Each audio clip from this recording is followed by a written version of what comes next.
Hello, my dear students. How are you? In our last class, we studied about nutrition in animals. Which topic we studied? Yes, about our stomach and small intestine. So today we are going to start with large intestine.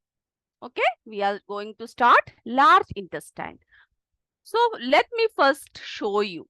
Okay, हम लोग क्या करते हैं, पहले जरा diagram को देख लेते हैं. तो सब तैयार हो ना? चलिए हम लोग पहले डायग्राम देखते हैं.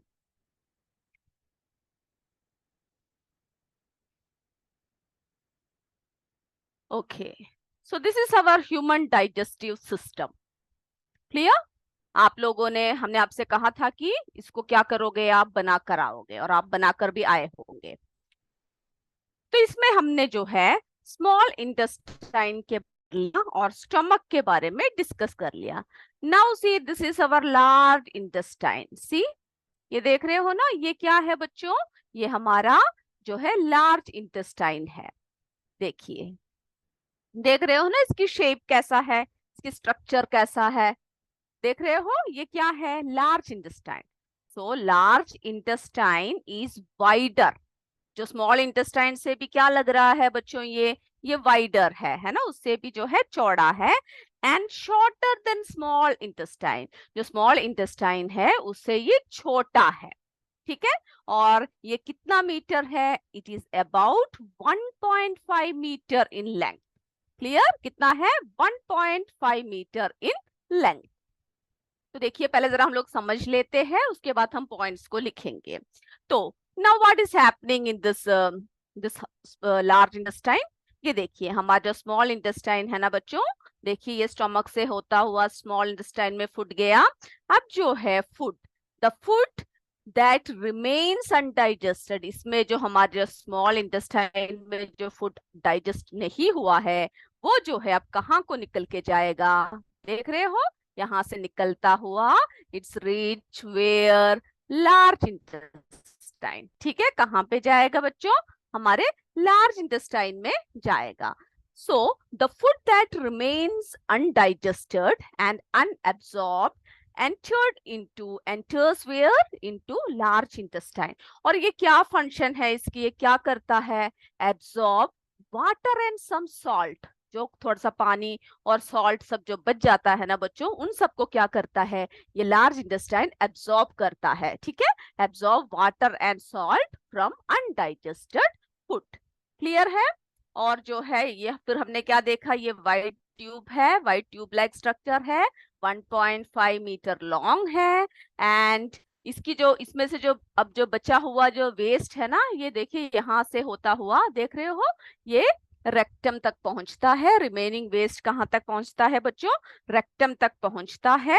और उसके बाद जो है कहाँ से? ये एनस के द्वारा जो फीकल मैटर्स है ये निकल जाता है. Now let us write points about large intestine. Okay, ये आपको समझ में आ गया ना, इसकी प्रोसेस समझ में आ गई ना बच्चों कि किस तरह से होता है? देख रहे हो ना? तो आप इसको बनाते हुए क्या करोगे, इसके प्रोसेस को भी आप अच्छे तरह समझोगे.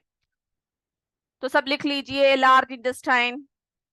ओके, लार्ज इंटेस्टाइन सबने लिख लिया? पॉइंट्स को अभी से लिखना है, सब लिख लीजिए, लार्ज इंटेस्टाइन. तो लार्ज इंटेस्टाइन जो है क्या करता है?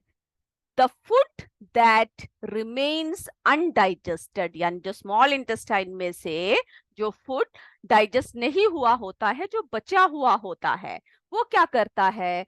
वो enters, undigested and unabsorbed enters into large intestine. ठीक है, मैंने यहाँ पर LI लिखा है, आप लार्ज इंटेस्टाइन ही लिखिएगा. ओके, ये कहाँ पर एंटर करता है? लार्ज इंटेस्टाइन में ये एंटर करता है.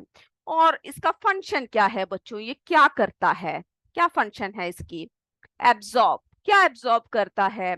Absorb water and some salts from undigested food. जो अनडाइजेस्टेड फूड होता है ना, उसकी जो है थोड़ी सी सॉल्ट, उसमें जो बचे हुए सॉल्ट होते हैं, यानी जो नमक होते हैं, और जो पानी होता है, उसको क्या कर लेता है? लार्ज इंटेस्टाइन एब्सॉर्ब कर लेता है. ओके, क्लियर है ना? तो its function, it is to absorb water and some salts. From undigested food material. ठीक है, फिर उसके बाद क्या है, फिर आप इसके बारे में लिखोगे ये कैसा होता है, वाइट ट्यूब लाइक स्ट्रक्चर है, ये 1.5 मीटर लॉन्ग है। ठीक है, ये सब पॉइंट्स करके आप लिखोगे। फिर जो इसमें से जो वेस्ट होता है ना बच्चों, वो क्या होता है, जो अभी बचा हुआ जो वेस्ट है वो रिमेनिंग वेस्ट। ठीक है, जो वेस्ट रिमेन्स है, the remaining waste passes through rectum. ठीक है, रिमेनिंग वेस्ट कहाँ से पास होता है, रेक्टम से पास होता है। और उसके बाद क्या होता है, जो फीकल मैटर्स है, ठीक है, जो फीकल मैटर्स है वो एनस के जरिए निकल जाता है। ठीक है, जो फीकल मैटर्स है वो किसके जरिए निकल जाता है, एनस के जरिए निकल जाता है। तो ये बात क्लियर है बच्चों। ठीक है, अब जो है हम लोग देखेंगे कि इसमें जो है एक प्रोसेस है इजेशन। तो व्हाट इज दैट, तो ये जो मैटर है, ये जो फीकल मैटर जो एनस के जरिए निकलता है, इसको हम लोग क्या कहते हैं, इसको जो है हम लोग इजेशन कहते हैं। तो जरा उस प्रोसेस को लिख लेते हैं। ओके, तो इतनी बातें क्लियर हो गई ना आपकी, ये समझ में आ गया ना कि क्या है लार्ज इंटेस्टाइन की फंक्शन क्या है। ओके, तो आप सिर्फ पॉइंट्स पॉइंट्स को लिख के रखिएगा। तो क्या है, हम लोग अब देखेंगे इजेशन क्या है। ये पॉइंट्स को जो है आप लोग क्या कर सकते हो, आप अपने किताब से भी पढ़कर समझकर लिख सकते हो। Clear, okay.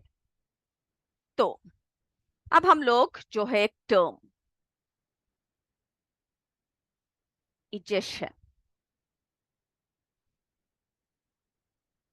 ठीक है, व्हाट इज दिस टर्म, ये क्या है, द प्रोसेस, क्या है बच्चों ये, द प्रोसेस बाय विच, क्या होता है, द वेस्ट,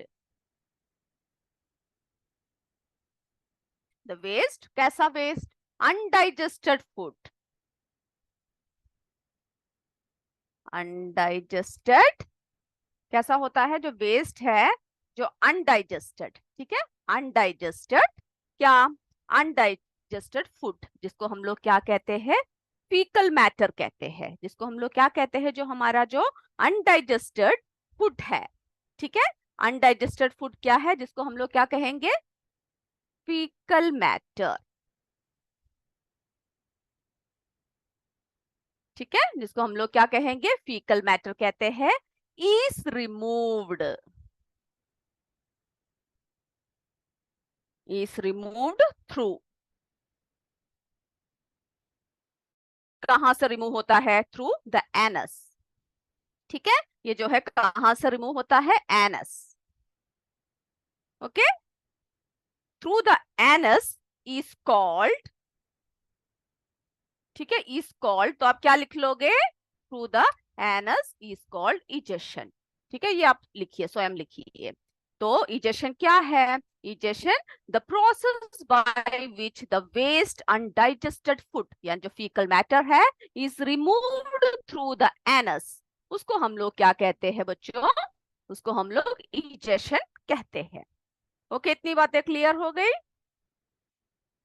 तो हम लोग अब आगे की तरफ बढ़े। अब हम लोग जो है, हमने ह्यूमन डाइजेस्टिव सिस्टम हमने देख लिया। Now let's start digestion in grass eating animals. Okay, जो ग्रास ईटिंग एनिमल्स है उनके डाइजेशन के बारे में हम लोग क्या करते हैं, अब जरा बात करते हैं। ठीक है, हर्बीवोर्स, क्या कहते हैं ग्रास ईटिंग एनिमल को, हर्बीवोर्स। तो ये सब बातें क्लियर है ना, ये इजेशन, ये जो है ये आपके बुक में भी इसकी क्या दे रखा है, डेफिनेशन दे रखा है, आप इसको पढ़कर समझकर लिखिएगा। क्लियर, अब हमारे नेक्स्ट टॉपिक की तरफ चलते हैं।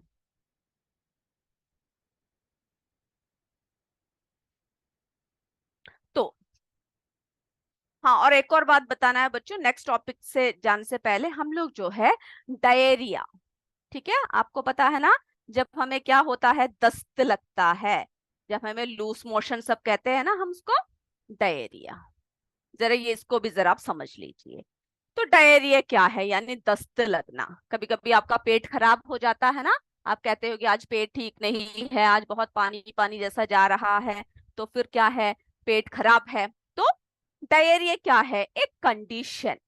ठीक है, कैसा होता है डायरिया, क्या कहते हैं हम उसको? एक कंडीशन व्हेन, जब कैसा स्टूल पास होता है? वाटरी, यानी पानीदार, पानी पानी, ठीक है। वाटरी स्टूल पेट से कैसे जाता है? एकदम पानी पानी जैसे है। अपीयर फ्रीक्वेंटली इज कॉल्ड, क्या कहते हैं? डायरिया। तो कोई आपसे ये पूछे कि what is diarrhoea? A condition when watery stool appear frequently, जब बार बार जो है क्या होता है, आपको जो है दस्त लग जाती है और हमेशा आपको बार बार, ठीक है, वॉशरूम में जाने का मन करता है क्योंकि जो है आपको पेट खराब हो चुका है। तो ऐसे कंडीशन को हम लोग डायरिया बोलते हैं, जो थी खतरनाक साबित होता है क्योंकि हमारे जो है शरीर का पानी क्या हो जाता है बच्चों? पूरा निकल जाता है। ये किस क्यों होता है? क्योंकि कई बार जो है हमें क्या हो जाता है? इन्फेक्शन होता है, कॉज्ड एन इन्फेक्शन, या तो फूड पॉइजनिंग होगा, ठीक है, या फिर आपने ऐसा कुछ खा लिया जो क्या है, नहीं है, या फिर उस फूड में कोई ऐसी बात है जो आपके शरीर को पचा नहीं है, तो इन्फेक्शन की वजह से होता है। कभी कभी क्या होता है? फूड पॉइजनिंग होती है, ठीक है। क्या होता है बच्चों? जो फूड है उसमें क्या हो जाता है? पॉइजन हो जाता है, फूड पॉइजनिंग, यानी कोई भी उल्टी सीधी चीजें खा लेना, ठीक है, फूड पॉइजनिंग। और कभी कभी क्या होता है? ऐसी उल्टी चीजें खाने से आपकी डाइजेशन ठीक नहीं होता, जिसको हम लोग क्या कहते हैं? इनडाइजेशन होती है। ओके, तो ये किस किस से होता है जो है? It may caused by an infection, food poisoning, और क्या होता है? इनडाइजेशन, ठीक है। तो इनडाइजेशन ये सब जो है फूड पॉइजनिंग और एंड इन्फेक्शन जो है क्या है? इसके मेन कॉसेस है, ठीक है। और जब हमें डायरिया हो जाता है तो हमें क्या करना चाहिए? पानी पीते रहना चाहिए। और हमारे शरीर में जो है excessive loss of water and salt, this create diarrhoea, create excessive loss of water and salt from our body, which is very dangerous for our body, है ना। हमारे शरीर, हम बहुत थक जाते हैं। तो इस समय पर क्या है, जब हम डॉक्टर्स के पास जाते हैं तो डॉक्टर्स जो है हमें एक सोल्यूशन देते हैं जिसे हम ओआरएस कहते हैं, ठीक है। ओआरएस, इसकी फुल फॉर्म आपकी किताब में दे रखा है, ओरल रिहाइड्रेशन सॉल्यूशन। ये आपकी फुल फॉर्म जो है स्वयं लिखिएगा, ओरल रिहाइड्रेशन सॉल्यूशन। जिससे जिससे क्या होता है? हमें जिसको पीने से, जिसको पानी में मिलाकर पीने से हमारी जो सॉल्ट और वाटर की कमी पूरी हो जाती है शरीर में। तो जो है ये टर्म को भी आप याद रखिएगा। अब हम लोग हमारे नेक्स्ट टॉपिक की तरफ चलते हैं, डाइजेशन इन ग्रास ईटिंग एनिमल्स। क्लियर है? ये जो है आपको एक बॉक्स में दे रखा है, डायरिया क्या है, तो उसके बारे में भी आप क्या कीजिएगा? पॉइंट्स को लिख लीजिएगा। तो हम लोग अभी बात कर रहे हैं ग्रास ईटिंग एनिमल्स,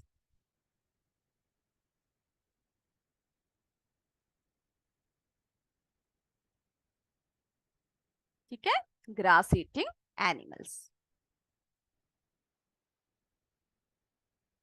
क्लियर? तो आपने कभी नोट किया है कि जो गाय होते हैं, cow, buffaloes, cows and buffaloes and other grass eating animals, और जो भी बाकी जो ग्रास ईटिंग एनिमल्स है, वो लोग कभी कभी ऐसे करते हैं कि ऐसे चबाते रहते हैं। कभी अगर आपने गाय को या भैंस को देखा हो तो आप जरा ध्यान दीजिएगा, वो लोग खाली बैठे हुए हैं और वो लोग क्या कर रहे हैं? चबा रहे हैं, ठीक है।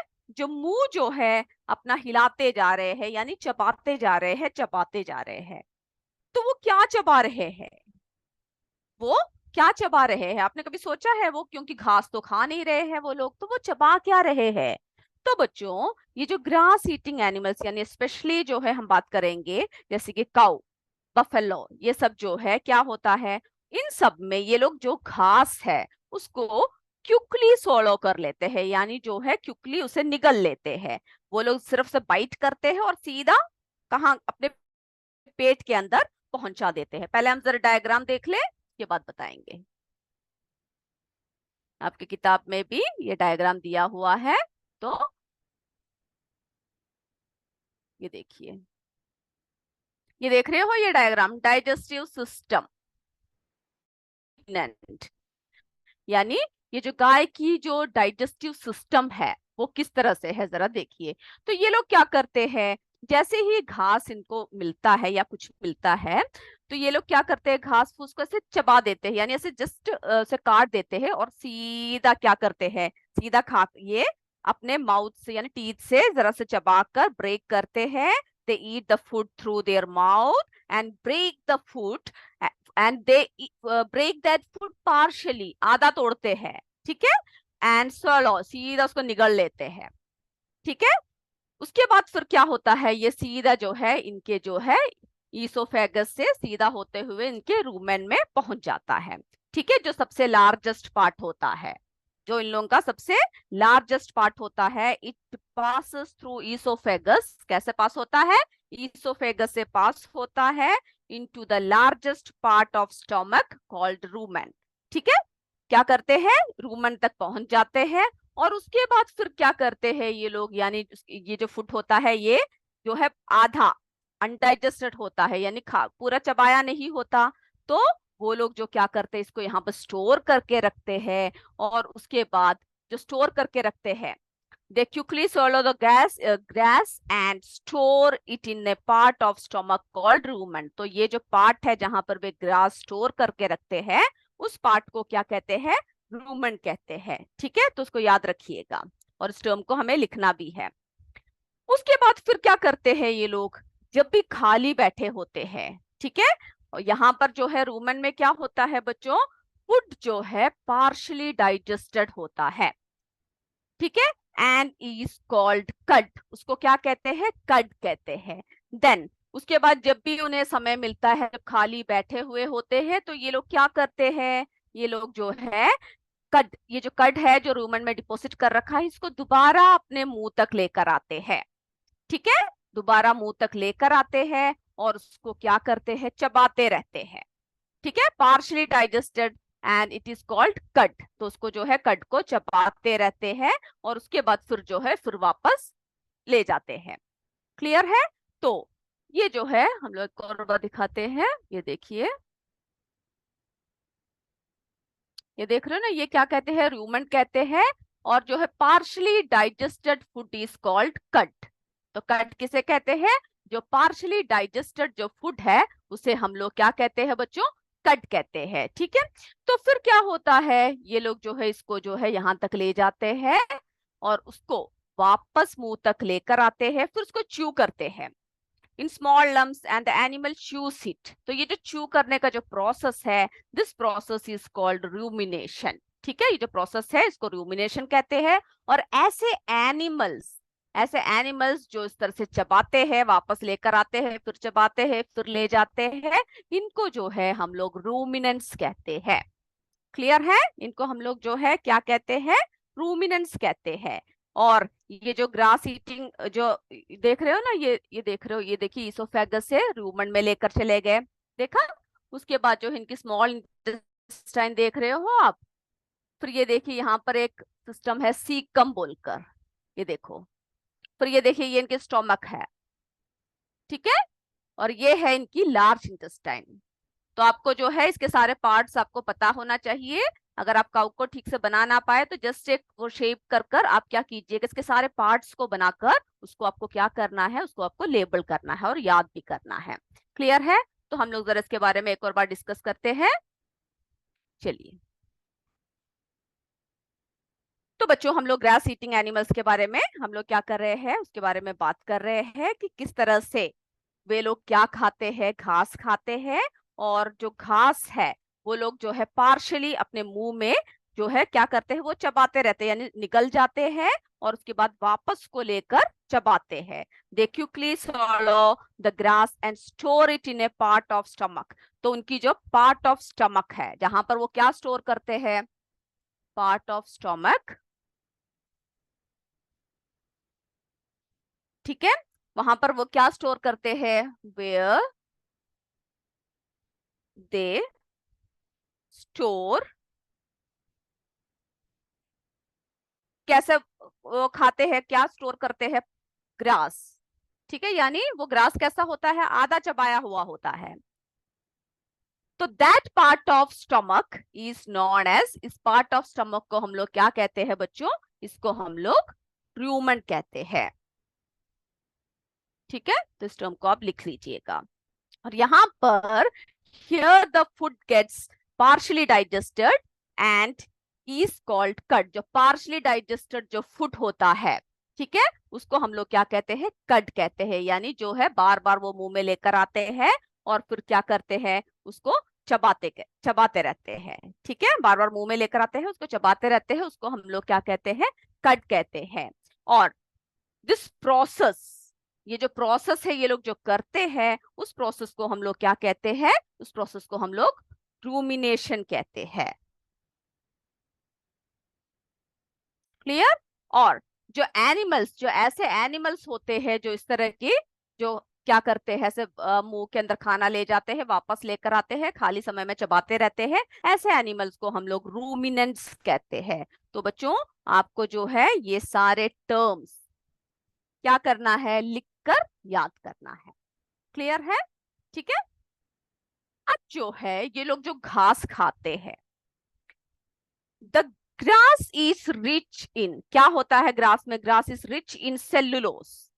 ठीक है, उसमें जो है, जो लोग घास खा रहे होते हैं उसमें सेल्यूलोस होते हैं, यानी जो घास से, यानी पौधों की एक क्या होते है, कोशिका होती है, जो जिससे हम लोग क्या कहते हैं, सेल्यूलोस कहते हैं। ठीक है,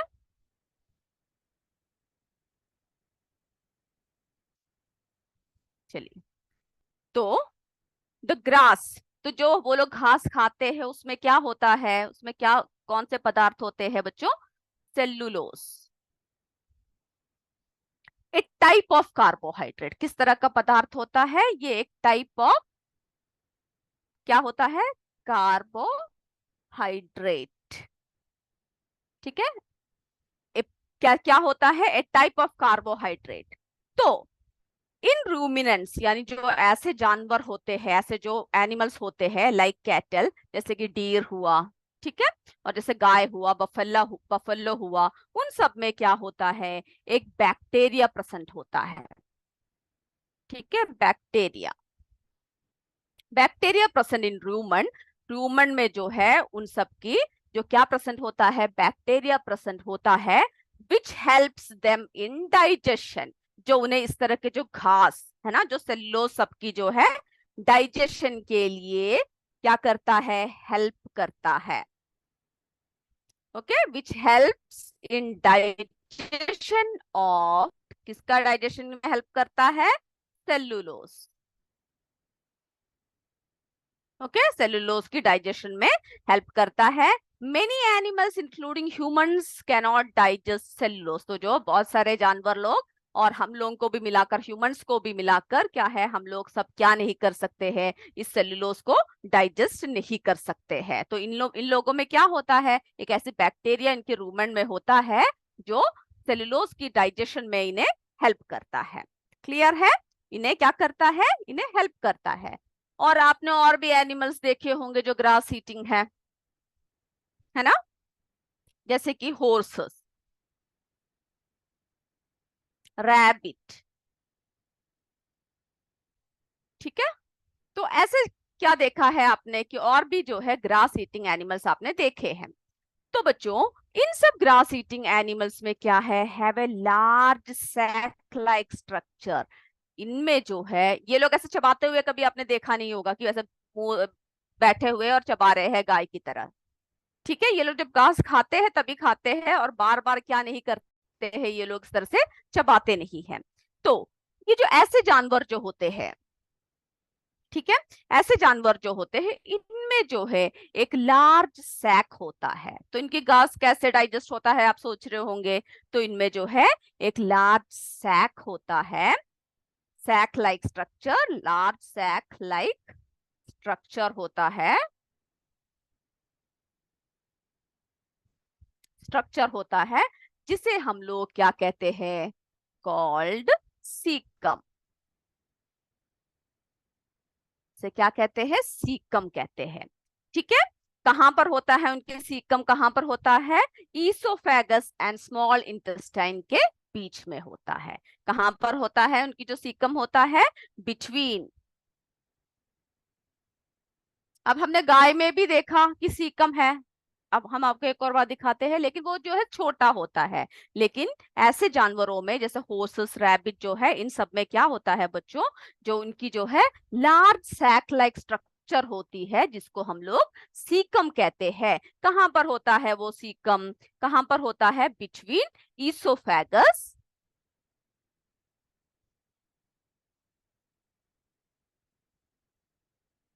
एंड स्मॉल इंटेस्टाइन।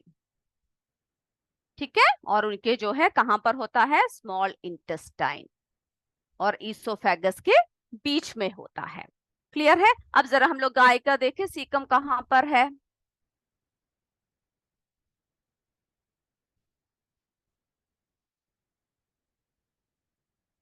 ये देख रहे हो ना बच्चों, यहाँ पर ये देखा, ये जो है गाय का जो है सीकम, ये ज्यादा बड़ा नहीं होता है। पर जो हॉर्सेस एंड रैबिट होते हैं, इनका सीकम जो है लार्ज स्ट्रक्चर होता है। ठीक है, जो काफी बड़ा होता है, और जो उन लोगों को किसमें मदद करता है? उन लोगों को द डाइजेशन ऑफ सेल्यूलोस। ठीक है, the cellulose of the food is digested by the action of such. ठीक है, ये इसकी वजह से जो है उन लोगों में उनका थोड़ा सा और बड़ा होता है। क्लियर है? तो तो जो है हमने क्या देखा कि उनमें जो है जैसे हॉर्सेस, रैबिट, सब में जो है ये लार्ज होता है। फिर the cellulose of the food is digested here by the action of certain. तो इनमें भी क्या होता है? सर्टन बैक्टीरियाज जो है एक्टिवेट होते हैं। सर्टन बैक्टीरिया के जो है एक्शन की वजह से क्या करते हैं? इनमें जो सेल्यूलोस होते हैं, यानी जो घास में जो हमने क्या देखा, एक फाइबर है ना, जो क्या होता है, जो घास में एक पदार्थ होता है पौधों में। ठीक है, उनको जो है डाइजेस्ट करने में इन लोगों की मदद करता है। क्लियर है? तो ह्यूमन बींग्स में ऐसा क्यों नहीं है? क्योंकि this type of bacteria are not present in human beings. Okay, तो ये बातें क्लियर है ना? तो तो हमने क्या देखा अभी कि जो है digestive system of animals, animals जो है डिफरेंट है किससे? ह्यूमन बींग से डिफरेंट है। ठीक है, उनकी डाइजेस्टिव सिस्टम और ह्यूमन बींग्स की डाइजेस्टिव सिस्टम दोनों क्या करना है? आपको अलग अलग तरीके से बनाना है और उसको लिखना है। क्लियर है?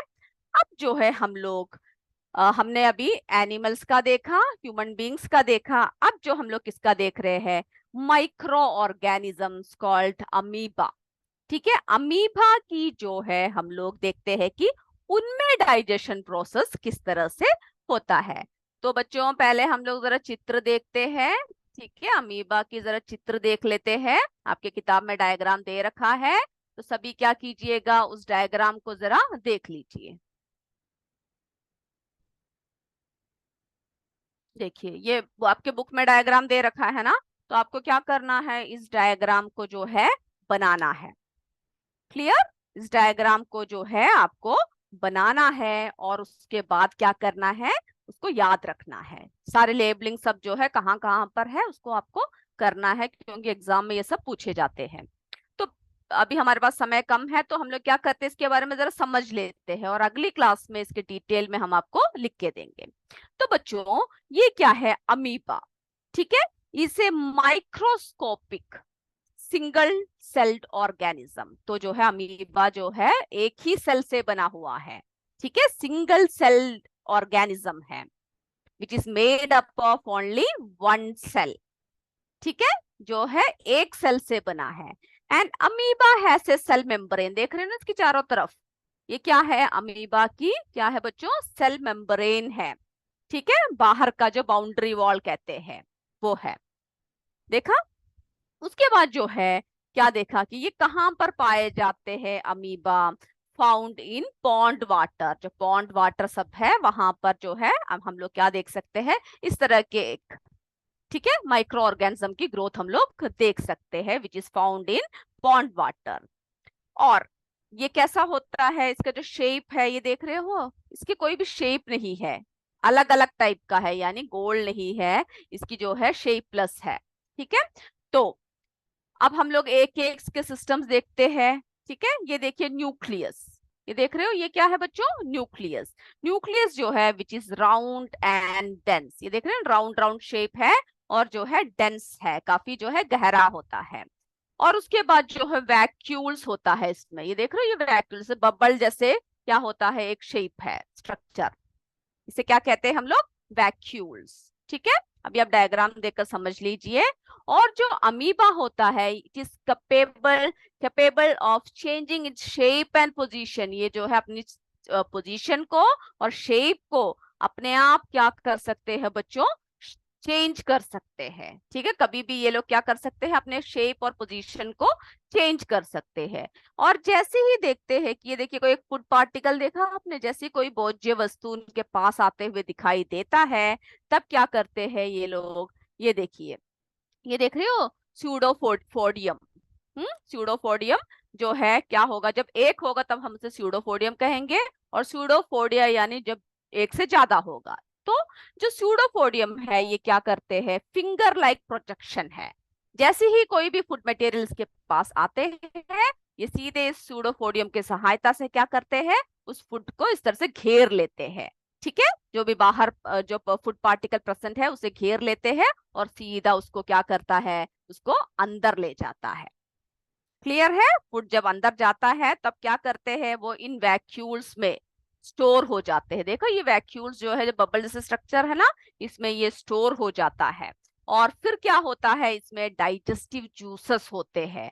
ठीक है, जो इस फूड में सीक्रिएटेड होते हैं, जो इस फूड में वो लोग छोड़ते हैं।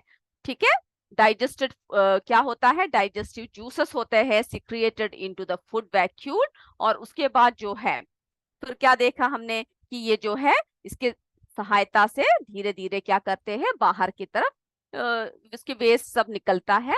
तो बच्चों हम जो है इसको अपनी अगली कक्षा में आपको एक और बार समझाएंगे और इसके बारे में जो है पॉइंट्स आपको लिखवाएंगे। तो उम्मीद करती हूँ आज की कक्षा आपको समझ में आया है। अगली कक्षा में हम लोग फिर मिलेंगे। तब तक जय विद्या शक्ति, जय हिंद, जय भारत। धन्यवाद मेरे बच्चों।